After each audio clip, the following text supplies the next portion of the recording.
Hello, chat. Welcome Hello. back to the Saint Scene as a podcast. You'll notice that one of these people is not Carson, but I was Carson. you were Carson, and now I crawled into a McDonald's play place, climbed out. Entirely different white guy now.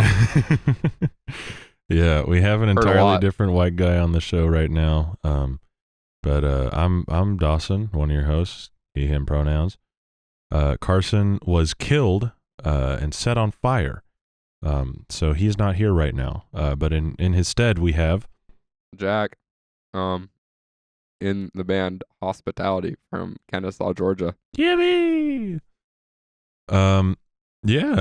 Jack Morris is here. For those who know, Kennesaw Scrams legend. For those who don't know, Bart Cup. Bart Cup. For those who don't know, Bart Cup Screamo legend. And it's going to be a little bit of a different episode today because it would feel weird doing a normal episode without Carson. So what we're doing today is Jack has never heard Folie à Deux. Not at all. I thought that FOLIE HOT TAKE was under the cork tree. Yeah, so we're in for a I was treat convinced. today. I was looking at the track listing right before we started filming, and I thought that they did a title fight cover. Nope, they did not do a title fight cover. Although that would be cool. It would. My Fall Out Boy listening experience, I have the entirety of the album with the sheep on it saved to my iTunes library. I've only heard Thanks for the Memories. That's it. Oh, and This Ain't a Scene. It's a goddamn arms race. Oh yeah, good song. And I've heard like all their radio hits. Mm-hmm. Well, who hasn't? Yeah, At this but like point. generally I don't know if I'll like Fall Out Boy because they don't sound like the music I like typically. Yeah, this will be an interesting episode because I really don't know if you'll like this album either. But you wanted to be on this podcast so bad. I thought it'd be really fun. Yeah. It's a rare opportunity to find someone in emo circles who just utterly does not give a fuck about Fall Out Boy Yeah. and is willing to take their shirt off for $20. That's true. Both of those things are true. But maybe you'll come out of this episode either loving or hating Fall Out Boy. I hope loving because I think this is a fantastic record. I could also just be painfully indifferent though. That's also true, yeah. But today's episode, Jack is going to listen to Folie à Deux for the first time, and then we're going to talk about it. So we'll see you in like 40 minutes our time, and in your time, it's going to be like 2 seconds. Bye. Bye. My Welcome virginity. back. We're back, team. We just listened to Folie all the way through. Jack, what did you expect going in? Oh, right. You I did not think I would like it at all. I honestly expected to leave that and have a bunch of notes about how much I hated it. Yeah. Like genuinely, I was just like, this is gonna be garbage. Yeah. I kind of had a feeling that like that would be your expectation because you are not a pop punk guy like at all. No, I think I like one kind of pop punk album. Which one? It's Summer Violence by Place Called Home. I've not heard it. It's closer to being post-hardcore. Oh, okay. Yeah. I like some Midwest emo, obviously. Yeah. Well, this is not I Midwest. like Arcadia emo at all. Gray. Are they pop punk? Yeah, kind of. I'd That say. band's really nostalgic for me. Yeah.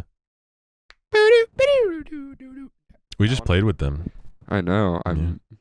I came, saw y'all set, and then left That's awesome. because I was preoccupied with other things. Yeah. And if I'm at my job off the clock too long, I have to get shit hammered or I get stressed out. That's so real. But now You that don't you drink, listen that's to not real for you. Don't lie. I'm just saying that's so real in general. Like, Yeah. that's generally probably a real thing. It is. Yeah. But let's go through your thoughts on the record. I'm obviously not going to say too many of my thoughts other than this is one of my favorite albums of all time. Yeah. Like this is in my top 20. I think this is a phenomenal record, and I think Carson would say all of those same things. So like apart from me just going like, yes, I like this song, I'm going to keep mine to a minimum so that we can preserve the those for their episodes. But as for you, you're free reign. You can say whatever the fuck you hell want. yeah. Um, So I did write notes on every single song on the album. mhm. Because I feel like a lot of my thoughts are very fleeting, and I didn't want to just go, I don't remember how I felt for the Yeah. entire time. But for the first one, I really was not a big fan. It felt really kind of arena rocky. I do like his voice. His voice is like super impressive, even if it's not something I would want to listen to Yeah. on a regular basis. It wasn't terrible, just wasn't for me. It feels like if pop punk worship music. Yeah. For that first one, we were like talking about that while I was taking notes. Like my big closing thought on it was if church was gay and pop punk. But like gay in the same way that like that video top 5 gayest breakdowns call something gay. Yeah. Yeah. Yeah. Disloyal Order is they've started like opening shows with that recently. That's a shame. I mean, I feel like it's a good opener as far as their discography goes. That's fair. It's pretty big, but I can definitely see where you're coming from with that, especially as a screamo head. Yeah, I was gonna say. My top bands this year were like, were like Orchid, Sex Prisoner, and Discordance Axis. Oh man, this is so out of my wheelhouse. I forgot music could be like not like. Yeah. I remember like some point midway through us listening to this, you said that after Disloyal Order, you were thinking to yourself you were gonna hate this thing. Yeah, I really didn't expect it to be like anything. The cable's not going anywhere. You don't no, I know. To... It's just trapped, and I wanted to wrap my hand around it. Oh, okay. out of nervous habit. Yeah. Just make sure to talk into the mic when you're about to say something. That was kind of my thoughts. So my thoughts were, this sounds like for the second one, I Don't Care. Yeah. Then that's the song. I did care at least a little bit, or I wouldn't have written my thoughts down. But so true. I thought that this sounded like car commercial music. And well, it's really funny that you say that because like, it makes me wonder what car commercials you've been seeing. Because like to me, car commercial music is like Imagine Dragons and stuff like that, where it's like. Well, my thoughts on the first one were that it was rock and roll Imagine Dragons as well. Yeah. Imagine Dragons if they rocked and rolled. Yeah, but then I realized I actually knew this one. The lyrics were kind of sick. I did like the lyrics, but I really hated that halftime part. Really? I hated that part so much that I wrote down the halftime part was bad. Damn. That was one of the worst halftime parts I've ever heard. Usually a good halftime part is like a sure thing, I'd say. Yeah, it's a shame that one wasn't. Damn. I think we've done an episode on this song. I think we've done an episode on both of those first two songs. Yeah, that one was the only hit off of this record, and even then it was like a minor hit. I guess now is as a good time as any to kind of get into the lore of this record. So like, this record came out a year after Infinity on High, which is the one that you have saved. Yes. I paid like $15 for the deluxe edition. Awesome. Did not listen to it. That one was their biggest album until 2015 when American Beauty, American Psycho came out, and that one has Centuries on it. Which is a terrible fucking song. Awful song. But it is still their biggest song. I can still remember that song though, and I that's think a it testament has, to how catchy it is. I think it has like a 1.5 billion streams on Spotify right now. So it's fucked up. But 1.5 billion of anything is a lot. Yeah. But this record came out a year after their biggest record ever, and in the time that it came out, it was not loved at all. It was like it undersold. It was seen as like a huge disappointment critically, and it effectively broke up the band for like fucking for 5 years. Like Really? they went on hiatus after this album came out. Okay, because I remember like obviously internet era growing up, looking at like Tumblr posts on Instagram at like young. Yeah. I remember people talking about the Fall Out Boy hiatus. Mm-hmm. So and not really grasping what that meant. Yeah, after this record, they went on hiatus, and another record of theirs didn't come out until 2013. What record? Save Rock and Roll, which is my least favorite of theirs. But yeah, this album, like, it was seen as the black sheep in their discography for fucking ever until like very recently, like a couple years ago. Okay. Is when the reevaluation really started. And this record, they kind of approached it with the mindset of, let's just fucking do whatever. Like, just do anything we want. Like, fucking have this grand organ intro to the album. Get fucking Lil Wayne on here. I thought the Lil Wayne feature was really awesome. Yeah. That was, whenever we get to that track, I'll talk more about it, I think. Yeah. I think that grand organ piano intro sucked shit. Oh my God, whoever's choice that was should have been shot and killed. But they're... Jesus fucking Christ. They kind of... it was let's do whatever we want because we can. And they kind of treated this album... They kind of considered this album as like the culmination of the sound that they've been working towards throughout their whole discography. Okay. And I think if you go, like, I don't think that you will, but if you were to go back and listen to their albums before this, you would see that. 'Cause like the first record is very straightforward pop punk. The second one that kind of gets into more like grander territory. The third one, they really start experimenting. And then this one, is kind of bringing everything together. Mm-hmm.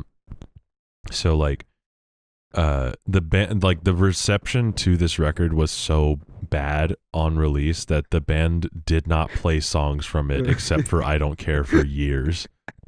Like, it's like Pinkerton by Weezer. Pretty much, yeah. This is their Pinkerton.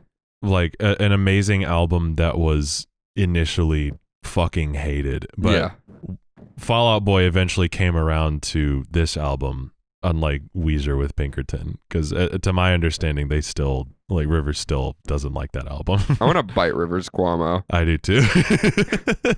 Not in a sexual way. That man is a strange creature for sure.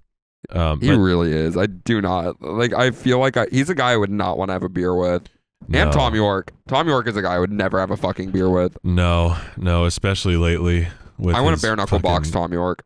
Yeah. Tom York, if you are watching this, fly me out to England. We can fight. Fuck you, pussy. But I think that's all the relevant context so far, and I'll sprinkle in a couple other details as we go. But yeah, the next track, She's My Winona, or Winona, maybe I don't remember if that's in reference to Winona Ryder or not. I would assume so. Yeah. You know, one of the dudes from Helmet dated Winona Ryder. I'm not familiar with Helmet. Alt metal outfit. I'm not super into them. I just know the name. Helmet. Or like that. There's some artist I did some work for in my internship that had a song that was a reference to Winona Ryder as well. But I don't know if I'm allowed to talk about it. Oopie. Woo! Okay, so for the third one, this is one of my favorites on this record. Mm-hmm. I liked how dance punky it was. This was like definitely a high point and something that I know I'll come back to. Yeah. I didn't have a lot to really say about it because I did just like enjoy it, and it's hard for me to articulate positive thoughts on things. Yeah. Because it was like this is good, not like, oh my God, this is the best thing ever. But also, I am not the target audience for this, and I think you and I are both aware of it, and that's kind of the point of this episode. Yeah.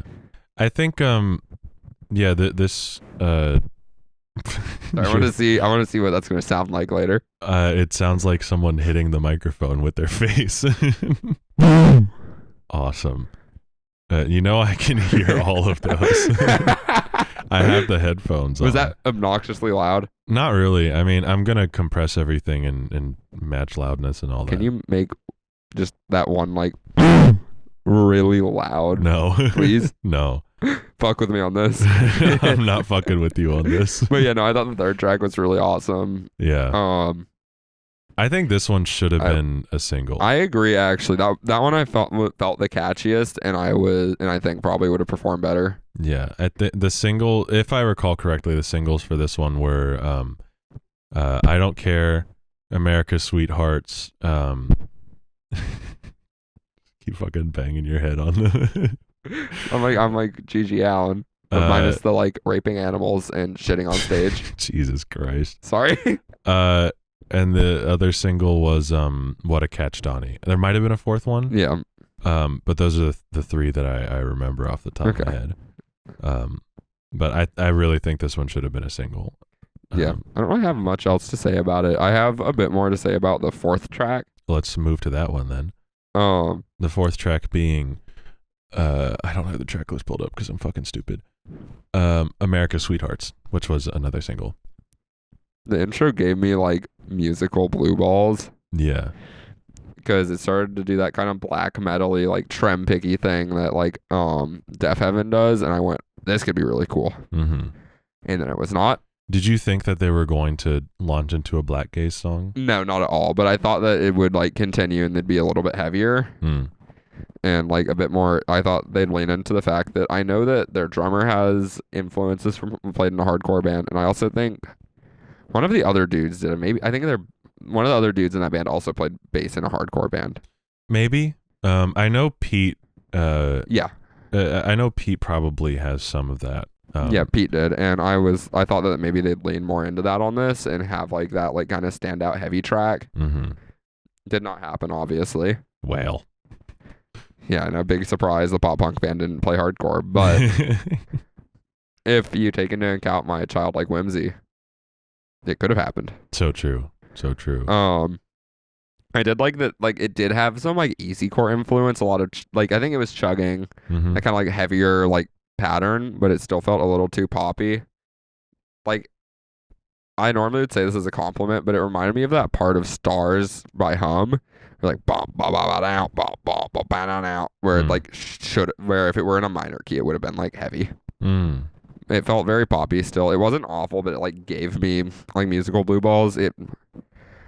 I also wrote down peanut allergy music. Now, do you think you could expand on what that means? Ever see someone and you go, you definitely have a peanut allergy? Yeah, sometimes. With Patrick Stump looks like he's got a peanut allergy.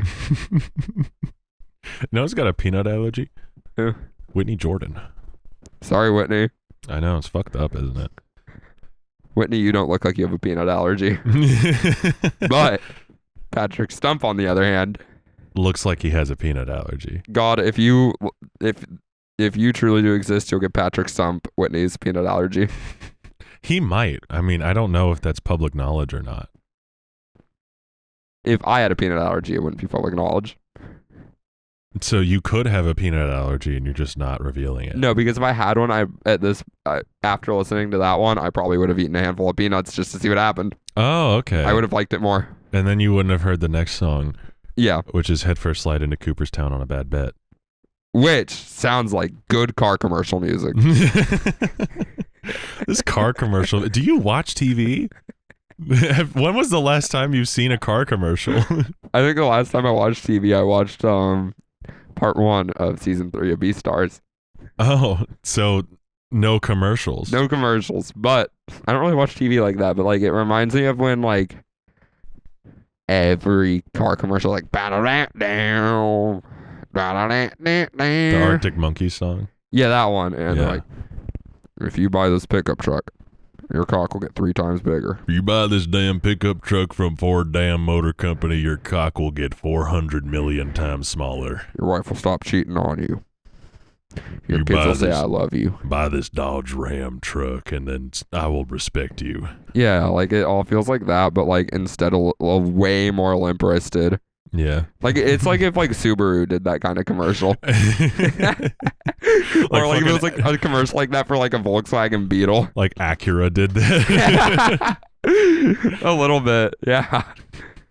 I liked the trumpet. It was still too theatrical for me, but there's a really good riff. Oh yeah. There's a really good riff. I like the ending a lot, and I also wrote very locked in. Mm-hmm. And then also drew a picture of a cock, and I'm not sure. It was the only time I felt driven during the entire record to draw a picture of a cock. Do you think that means that that's the gayest you felt while listening to this record?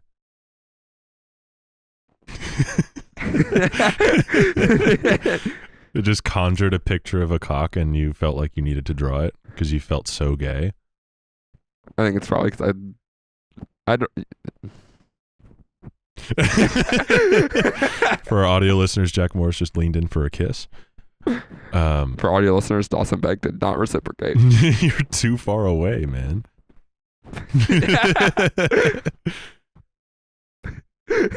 What? Okay. That's good radio right there. Yeah. And then on to the next track, which is the Shipped Gold Standard. I remember you liking this one a lot. I really liked it. Yeah. Enough to where I forgot to write about it. I was so locked in and like having a great time listening to it. I said, this one is really good, honestly. I liked the part where like the drums switched up and it felt kind of incorrect. Mm-hmm. I thought that was a really musically interesting, and I wish Fall Out Boy would explore stuff like that more often. Yeah. Obviously, being kind of pop punk, it's hard to find an opportunity to do that. Yeah. But for our audio listeners that are hearing that, they're wrapping up the mic cable in their hand again. But I did like it. Yeah. Great song. Great song. Phenomenal song. I really enjoyed that one. I will probably end up listening to it again on my drive home. Hell yeah. Because I actually really like that one. Yeah. I think this song really kind of shows you how willing they are to like be normal musicians on this rather than like pop punk band, because like all of the members of this band are insanely talented. Oh yeah, no, like even if like, because I think my big feeling coming out of this, which I'll expand on, once I'm done going through the track list, was that they are phenomenal musicians. They are just phenomenal musicians that write music for everyone that's into that kind of music. And and this is the record where you can really tell, like there are some records like fucking, if you listen to Save Rock and Roll, you will not get that impression at all. And if you listen to Mania, you'll think that they're maybe the worst musicians on the planet. I listened to one song off of Mania because I was like, oh, Fall Out Boy's popular. I wonder why. I listened to it and went, I wonder why. Yeah, I remember that album dropping and like being fucking bewildered because that might have been that was the first Fall Out Boy record I heard in full. Mania? Yeah. Because I got in late. Like I only heard the first time I listened to Fall Out Boy was in like 2020, and my friend showed me this record, and I was like, oh shit, they're a good band. I was gonna say I did not expect them to be this good. I'm saying, like, I kind of was just like, Dawson, you have pop. My thought was, Dawson, you have pop brain. I don't think this is gonna be good. Yeah. That being said, I do have pop brain. You do have pop brain. You do have pop brain, and that's fine because that's how the brain's supposed to work. Yeah. But speaking of things being good, I do think this record, on the 7th song, I decide the record gets better the further in you get. Mm-hmm. And I feel like the lyrics are like very kind of like, it expands on that typical like emo, like you broke my heart type stuff, but like actually expands on it and with like interesting comparisons and metaphors. Mm-hmm. And like kind of building upon those lyrical themes in a meaningful way. Yeah. That's the other thing with this record is that lyrically it is so fucking good. It's so dense, and like that was another part of them just doing whatever they wanted. Because Pete writes the majority of the lyrics, and at this point he was writing basically all of them. Yeah. I didn't know that. Yeah. He just... Is he the vocalist? No, that's Patrick. Okay, cool. He does Patrick Stump the looks like he has a peanut allergy. Pete does the screams that pop up like every once in a blue moon on a I Fall like Out Boy those screams. song. He has a great scream. Yeah. I think that he should be the only vocalist, and I should be screaming more. I wish this was an emo violence record because I want to get that thing tattooed on me, but I don't like Fall Out. It did not convert me into being a Fall Out Boy fan. It converted me into going, these guys can write a song, mm-hmm. and I think that's really what I needed. Yeah. They really let Pete. They let him loose as far as lyrics go. Yeah. You can really tell. Like, if you just like read all the lyrics, you're like, damn. No, I know. I think when we turned cooking. on the lyrics, it made me enjoy the album more. Yeah. Which is crazy because normally I am not someone that gives a fuck about lyrics. Mm-hmm. But speaking of really enjoying this record, Yeah. the 8th song was one of the worst songs I've ever heard in my life. Yeah. Oh my God. Right before What a Catch started, I was like, Jack, I think this is going to be your least favorite on the whole record. And I was right. I have 3 things written about this. Uh-huh. I don't want to draw on negativity. The 3 things I have written. We have dwelled on negativity on this podcast a lot. I don't know if you know, like, because since the format of this is just like going through each song per episode, we've gotten some fucking stinkers. Part of my bit with this is that I've refused to listen to any episodes. Yeah. Because if I wanted to listen to you and Carson talk, yeah, I could ask you guys to come hang out. And I listen to you talk enough. Yeah. We play video games together. Yeah, that's very true. We hang out. We're friends. Yeah. You don't need to hear me talking all the time. Yeah, no. Then my inner monologue would sound like you. But my 3 thoughts on this were, this is gay. Uh-huh. Derogatory. We're both queer. Just putting that out there. I'm normal. And then if a local band played this, I would smoke outside for the rest of their set because this pissed me off so bad, which I have done before when a song has been so terrible or someone's like introduction to a song was so awful and pissed me off so much. I was just like, I'm done with your set. You lost your chance. Do you want to say who? I can bleep it. If you bleep it, yes. Yeah. Let me get at my phone so I can write down the timestamp so I can bleep it. Okay. 41 minutes in. So, oh really? I was hanging out with them before the show. Mm-hmm. And I was like, yeah, you guys should keep your stage talking to a minimum. I hate when bands are like, this song's about my ex. Yeah. And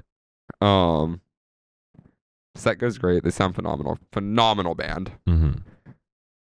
The vocal's like, yeah, you're right. We should talk less because they're a shoegaze band, and I don't think shoegaze bands should be talking. No, not at all.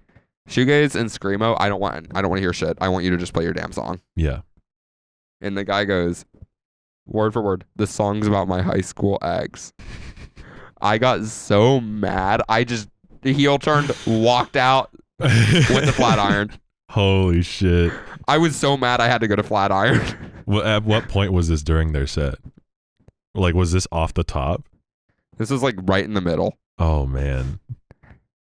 You ever get so mad you have to go to flat iron? Listen, going to flat iron in general, like... Low point. Yeah.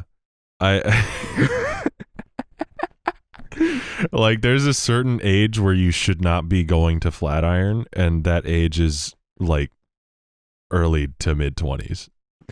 Like... Any age, but, like, you know, you go to flat iron and you expect to see, like... 30-year-olds. You expect to see 30-year-olds at flat iron. 30-year-olds are people that... No, dude, I'm not addicted to Coke. I just only do it every day. I only do it when I'm out drinking, and, like, I only drink, like, 6 days a week. Yeah. 30-year-olds, Coke addicts in denial, and people who don't know any better are the only people who should be at flat iron. And Coke addicts who aren't in denial. Yeah. I think I've been to flat iron, like, I could probably count on one hand the amount of times I've been to flat iron. Yeah. So, but my last thought on it was, these lyrics make my balls hurt. What do you mean? These lyrics make my balls hurt. Understandable. Okay. I thought they were terrible. A fun thing about this song is that this was supposed to be the final track. I'm so glad it wasn't. Yeah. I would have gotten mad. I am too, but for different reasons. I think the track that they went with as a closer is a. Where are you going? Oh, okay. Jack Morris is on the floor stretching for our audio listeners. Sorry, my legs hurt. I walked for 7 hours. No, today. you're good. You're good. You're still in frame, so it's fine. And I'm close to your feet. Don't get any ideas while you're down there. This little piggy into the market. But this track was supposed to be the closer, and they went against it because they Jack Morris has completely left the frame now. They went against it because they thought it would be too sad, like too final of a closer. Because there's a part in the bridge of this song where they like reinterpolate different lyrics from past songs of theirs. So they thought that if this was the last song, people would think that the band was over forever, which it was a possibility at that point, but they didn't want to like put it out there. They wanted it to be like a temporary hiatus. Yeah. Or at least have that be the general knowledge that people had. You are going insane right now. You're going crazy right now. I'm God's most attention deficit soldier. So next track, 27. 27. Which, not fucking title fight. Not a title fight cover. Thought it was, but it wasn't. We turned down. Was blue balled by it. Your sensitivity a little bit. That being said, it was one of my favorite tracks on the record. I thought that there was a chance that you would have disliked this song on the principle of it not being a title fight cover. That's very fair, but also I think less white people should be covering title fight. So true. Just less people, but especially like white guys. Yeah. If you're a white guy that looks like me, do not cover title fight. Don't even think about it. You don't need to be doing that. Instead, think about covering Orchid or Man is the Bastard. So true. Or This Is How It Ended in Tokyo. But you really liked this song. I did. I really, really like this song. Nice burp. You should have done that into the mic. There. Okay, you can stop now. It sounded worse than I expected it to. I liked it. Was very dancey, very dance punk, and that's always something I appreciate. I love dance punk. Shout out to the band Vacant from Atlanta. So true. They're phenomenal. Just had to shout out my dance punk goats. Shout out Vessel. They also get a little dance punky with it. They just played their last show on the day that we played our show, and I was really disappointed because 9/11 for dance punk fans in Atlanta. Honestly. I wish they would keep going. Me too. Hey Vessel, if you're watching this, keep going. I like your music. I didn't get to see you guys. I didn't either. I only found out about you, and then like 2 shows later, you played your final show. What the fuck? Also, the ambient shimmer thing they did was really cool. I liked that a lot. I liked enough to write about it. Yeah. And if you're sitting there going like, what fucking ambient shimmer? You got to upgrade your headphones, buddy, or your speakers or something. It was really good. It was really sick. I thought it was a very cool part. Yeah. And it did sound like pyro music. Pirate music? Yeah, I don't know what I mean by that. But So, okay, the funny thing about saying that a Fall Out Boy song sounds like pirate music, there is one song in their discography that if you listen to it, you'll go like, oh, that is the pirate song. It's called Bang the Doldrums. It's off Infinity on High, and it is, I don't like that song. Did they hit the yo-ho? Yes. Genuinely, they do. You have no idea how piratey that song gets. Tragic. Yeah. So I think it's funny that you called this song pirate core or whatever because they have genuinely just a pirate song. It's so awesome. Yeah. I like the solo in it a lot, and I think lyrically it was my favorite. Mm-hmm. And up to this point, I would still probably say that. Yeah. Speaking of favorite lyrics. Yeah. Next song. Tiffany Blues. The intro is awful. Holy shit, I hated the intro. I think I told you that too. I saw your face like screw up as like that intro started. And I was like, Yeah. it's just the intro. Like, You had to worry like calm about me down. I started chewing on shit. it. You started like eating my mattress. It was like kind of fucked up. Yeah. There is a little hole in it. Yeah. It's off camera, so you It'd can't be see it. perfect but, to hide like some dry spaghetti in. Yeah. I'm not going to do that. Because I hate you. That's fine. Yeah.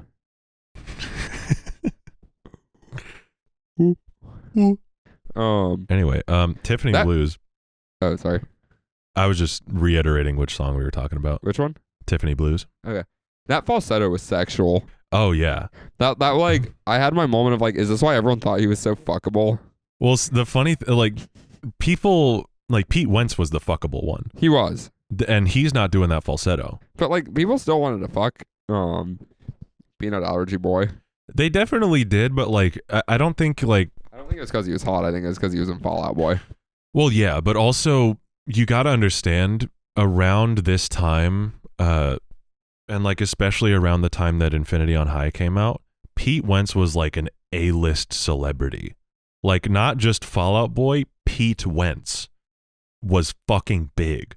Because, like, people just found him so hot, and, like, he was dating celebrities. Like Ariana Grande?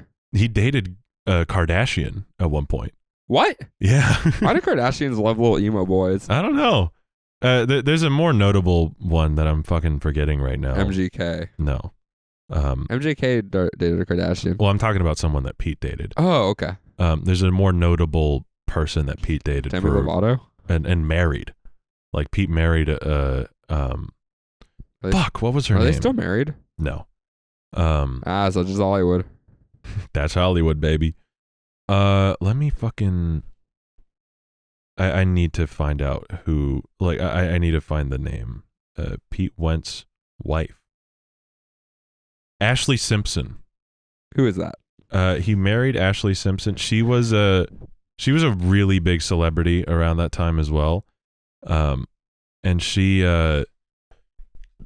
my goodness, that was a disgusting fucking burp. What are you doing? That's crazy. Ashley Simpson, she was a really popular singer around the time. Huh? You were just going crazy out here. It's awesome.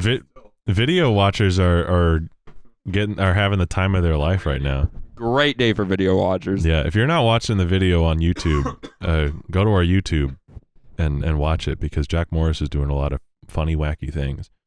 But yeah, Pete Wentz was... This is how I exist, though. Huh? It's kind of just how I exist. Yeah. I'm also trying to see how out of frame I can get. You've gotten pretty out of frame. Oh, there you go. There you go. You just left the frame entirely on your head. Beautifully even. Beautifully so. But yeah, Pete Wentz was a fucking A-lister at this point. He was the most fuckable person in Hollywood, to my understanding. I wouldn't say most fuckable, but he was up there. Like top 8. Probably top 8. Yeah. You're finding really creative ways to go about this.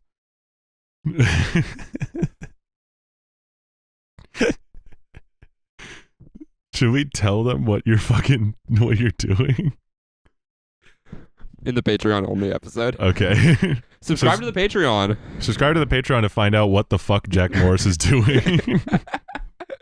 And if you figure it out, don't fucking tell anyone. Yeah, instead message me on Instagram. And I'll confirm.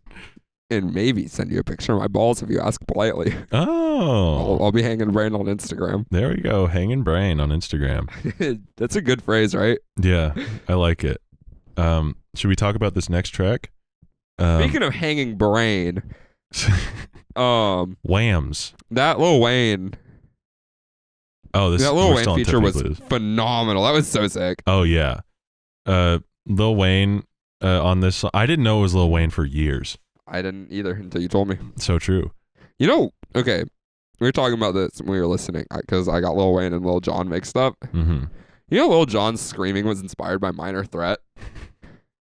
That's why he screams. That's a question to you, the audience. The audience. So respond now. Respond now. Type in the YouTube comments. I love Lil Wayne and Minor Threat. And if you're driving, say it like out loud right now. Yeah, so or your car's brakes are just gonna activate on the highway and you're gonna careen and kill a family of 4. That's true. Repeat the question. Or you could subscribe to the Patreon. Your car won't do that. So true. Sorry if you have OCD. Could you repeat the question so that they can respond in Dora the Explorer style? Yeah. Can you say, I love Lil Jon and Minor Threat? Very good. Great job.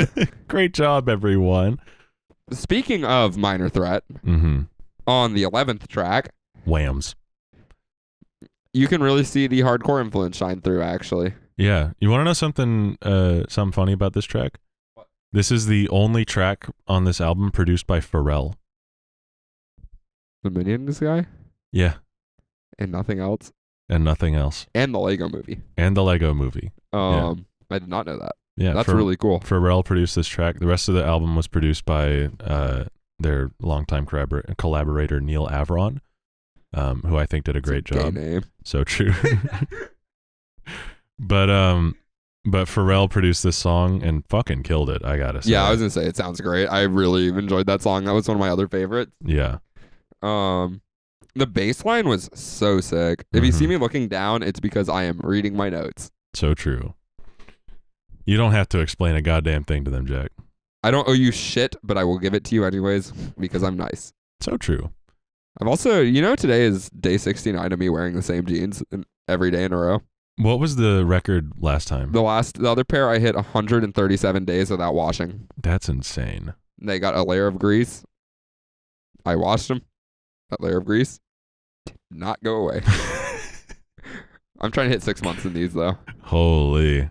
My balls are going to smell crazy every day. This is, for those who don't know, Jack is wearing raw denim. I'll show the Selvage ID. Yeah, Selvage raw denim. Selvage ID right there. Selvage ID. Blue Line Selvage. Naked and Famous. Strong Guy. 13.75 ounces. Strong Guy cut. So for the one listener of ours who is into raw denim, which I assume you're out there, you're pogging right now because Jack's pants are so cool. Ben Davis hoodie and a Factors white t-shirt in case anyone here is fashion pilled. Fit check. There we go. Jack Morris with the fits as usual. Call my closet bipolar the way it's throwing fits.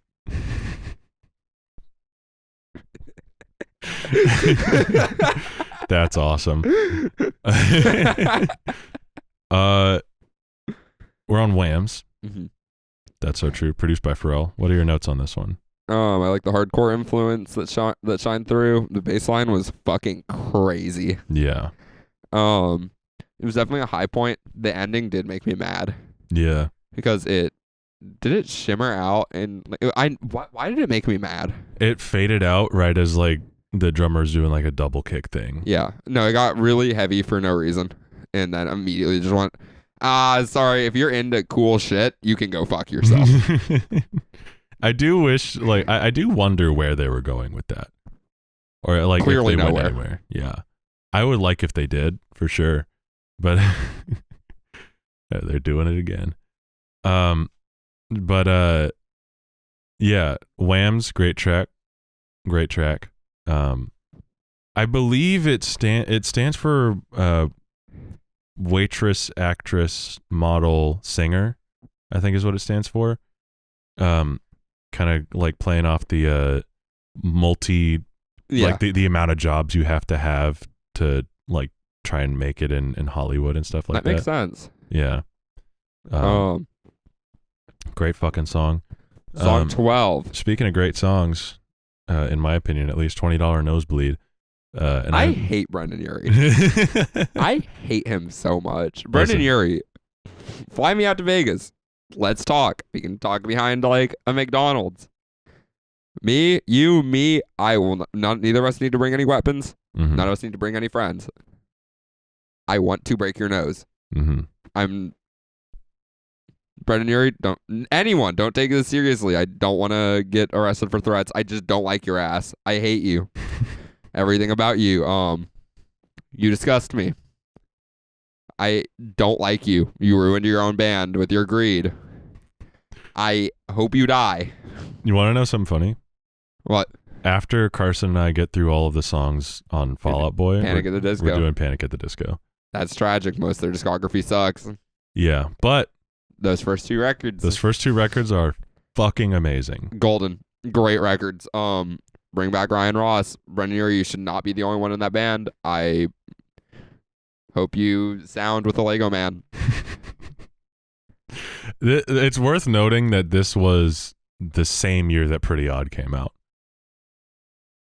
So at this time, Brendan had not crossed the threshold yet. No, he was still normal. He was still pretty normal. And he hadn't started like super over singing yet either. So, I also hate George Bush. That's true. This song also hates George Bush. Yeah, I fuck with that. But the lyrics specifically about that, I think are really good.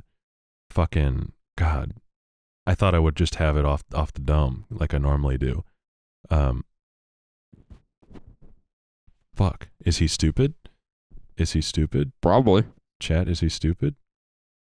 Well, you look for those lyrics. I am going to make one more mean comment about Fall Out Boy. Go for it. This felt like YouTuber music. I heard you say that, and I didn't inquire further, but like, do you mean like this is a song you would hear a YouTuber use as like outro music, or a YouTuber would make this? Yeah. Both? Probably. That's awesome. But also there's like a vaguely right-wing YouTuber who I'm not going to say the name of him that uses like A Day to Remember as his outro music. Oh, well. I watch his videos to fall asleep because what happens is I get mad, so I can't pay that much attention to it. And then by the time it pisses me off too much, I immediately turn my phone off and knock out. Awesome. I do this every night. I'm not even kidding. Some really interesting lore about me. Yeah. I found those lyrics in verse 2. It feels like 14 carats, but no clarity. When I look at the man who... That was so loud. When I look at the man who would be king, the man who would be king goes to the desert, the same war his dad rehearsed, came back with flags on coffins and said, "We won, oh, we won." So true. I hate you, George Bush. I fuck you, George Bush. You fucking suck, asshole. I think it's kind of funny that like the Jimmy Carter should have won the election that year. Dude, don't even get me started. You know Jimmy Carter killed himself recently? With a Desert Eagle. Yeah, it's tragic. It's tragic, man. He somehow pulled the trigger twice. To the back of his head. Yeah. It's crazy how that happened. It looks like a watermelon got smashed on the ground.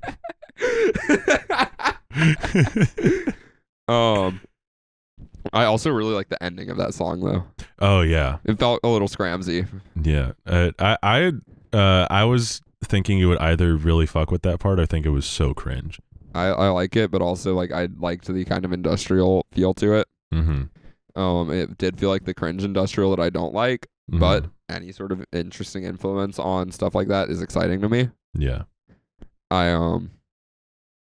It feels very melodramatic, but I think appropriately so. It felt appropriate, and I like when bands get a little corny with it sometimes. Oh, yeah. Like, it's a necessary thing. Yeah. Speaking of necessary, all albums have to end. That's true. All albums have to end eventually. Ideally. Yeah, I hope so. That being said, the runtime of this album was terrible. Terrible? I think albums should be 25 minutes long. Okay, well, you did you did ask once we were at the halfway point, like how far are we into it, and you seemed kind of surprised that we were halfway through. It didn't. Well, I think it's a long album. That's it. Yeah. 13 tracks is a lot for bands that write 4-minute songs. Yeah, I mean, well, this was the norm back then. Yeah, the norm should be a minute and a half of. You know. Yeah. Shout out Sex Prisoner. Phenomenal power violence band. Shout out Power Violence. Shout out Scrams. Everyone here, if you like Fall Out Boy, you should listen to Spaz. They sound nothing alike, but Spaz is awesome. Yeah. You're a really good stage bit that I think we're gonna do at our next show. What is it? Or our next big room show. Yeah. which might be in hell. Ooh. But whichever band we're playing with in that room, I'm gonna go, hey, do you guys like a similar band to that band that is kind of big? Mm-hmm. And like we did this at one show. I went, do you guys like the Strokes? And everyone started cheering, and I went, we sound nothing like them. And played our harshest song we had. That's awesome. But I like how it kind of middle end, like 3/4 the way through, it kind of explodes. Mm-hmm.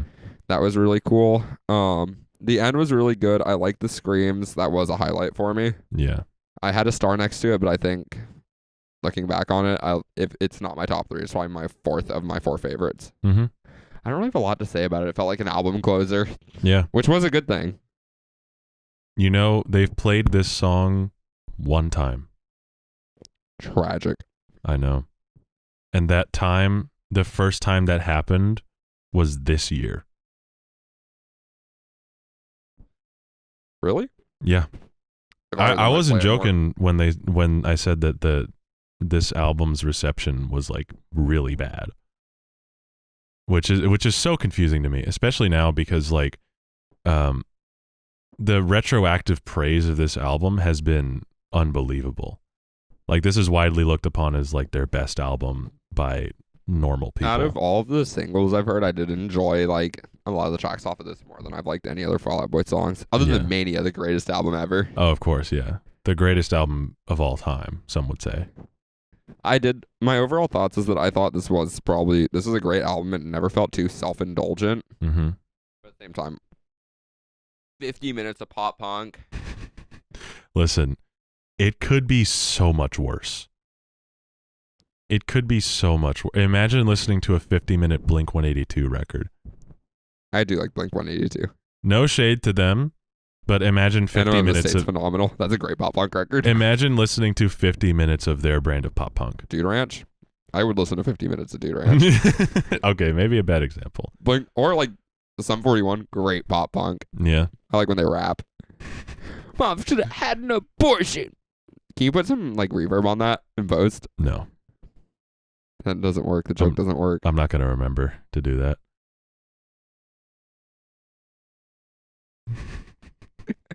Should have had an abortion.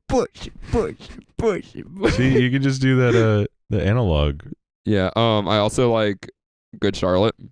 Mm-hmm. I think I'd like kind of trashy pop punk, and this feels really highbrow. You should talk to Dom Maduri more often. I will. He loves pop punk, especially Blink-182. He traveled to Europe to go see them one time. That's a lot for Blink-182. Yeah. That's too much. Yeah, I'm saying. But that was so loud. Sorry, I was trying to get to the red bar on the laptop. Why do you think wrapping your mouth around that mic would do that? It's plugged into my computer over here. I don't know. I like seeing how big the audio bar got, though. Oh my God, that is Jesus Christ. Sorry, all listeners. Well, yeah, that's Folie Adieu. Yeah, I honestly actually feel really happy listening to that. That was a great record. Hell yeah. Like genuinely phenomenal. I probably will not revisit it, but like it's a good record, and I now have less reason to hate that band. Exactly. I mean, if you listen to 3 of the 4 post-hiatus records, you'll hate them all over again. But, you know, that's just kind of how it is being a Fall Out Boy fan. I heard that. Through the microphone? Yeah. Awesome. Can you keep that in? I guess. My jaw pops. We'll see if the noise suppression takes that out or not. I think it does. Well, the noise suppression isn't on right now. Oh, okay. I apply that later. Okay. Well, sorry. I'm having a lot of fun playing with the microphones.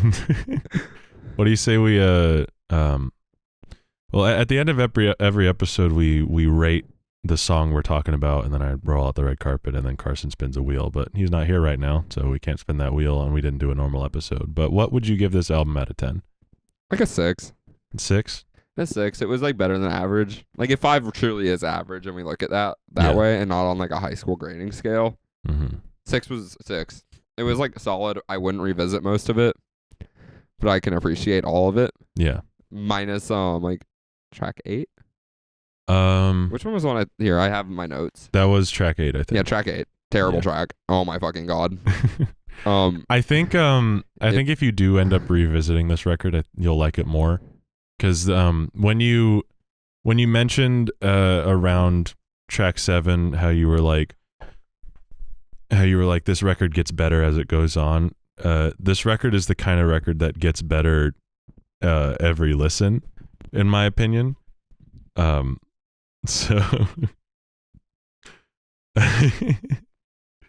So I think if you do revisit it, you'll probably like it more.